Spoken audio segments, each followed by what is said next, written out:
Dembélé est-il un fourriclasse? Nous allons demander à Ethan qui nous appelle de Bretagne. Salut Ethan. Salut tout le monde, bonjour à tous et bonjour monsieur le président d'Imeco. Ah voilà, merci, j'espère que ça y est. Non, mais ça y est, je suis reconnu par les auditeurs, c'est mort.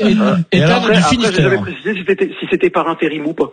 Ah bah ouais, reste à déterminer. C'est par intérim, je te le confirme. Alors, tu es supporter du PSG, Ethan, on est d'accord. C'est ça, ouais, c'est ça, supporter du PSG. Dans quelle classe tu le ranges? Quelle classe de joueur?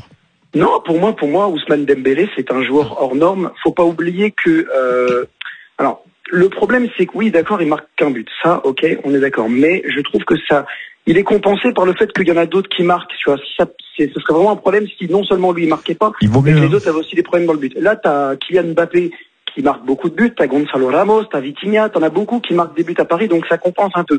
Et ce que fait Ousmane Dembélé, c'est la provocation. C'est-à-dire que même quand il y a des moments où Paris, ils vont pas si bien que ça, ils n'arrivent pas à développer le jeu, ils n'arrivent pas à aller vers l'avant, à se projeter. T'as Ousmane Dembélé, c'est le seul qui sort à peu près du lot dans une mi-temps parce qu'il va aller bouger les défenseurs adverses, il va provoquer.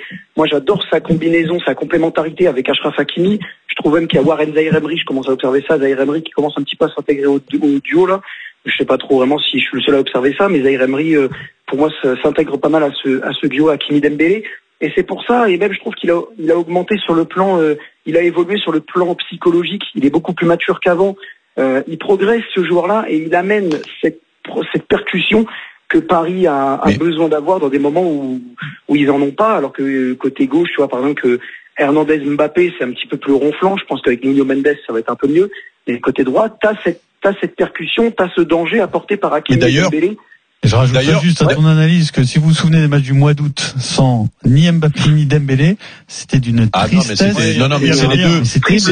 C'est les deux facteurs X, ça on le nie pas. Sauf que dans ton propos, ce qui est gênant, c'est que l'année prochaine, Mbappé va partir. Alors on ne sait pas le recrutement qu'ils vont me faire, hein.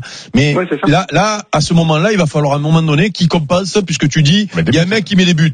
Donc le jour où, alors quand il joue, alors il faut qu'il joue soit avec Lewandowski, soit avec Kane, soit avec Mbappé, parce que sinon, il sera jamais le leader de l'attaque s'il n'a pas ce truc. Et d'un autre côté, juste je finis par rapport à ce que tu dis sur le côté droit, j'ai oublié le prénom. Ethan, tu as complètement raison. Et moi, il y a un truc que je ne comprends pas, mais bon, il paraît que c'est le football d'aujourd'hui et il paraît que c'est bien. Mais comment quand tu as un côté droit Hakimi, Dembélé, comment tu vas inventer l'explication, elle est assez simple. C'est qu'il a besoin de Dembélé dans l'axe parce qu'il n'a pas cette créativité. Il compense avec parce qu'on a un milieu de terrain qui est pas assez créatif. La solution, c'est assez dur dans l'axe et Dembélé sur le côté droit. Mais pour revenir sur Ousmane, qui sera encore parisien l'année prochaine, il va falloir combler les 40 buts en moins que Mbappé. Tu sais déjà que c'est pas Dembélé qui va te les combler. Non. Il faut trouver l'association Dembélé X pour combler ça, oui.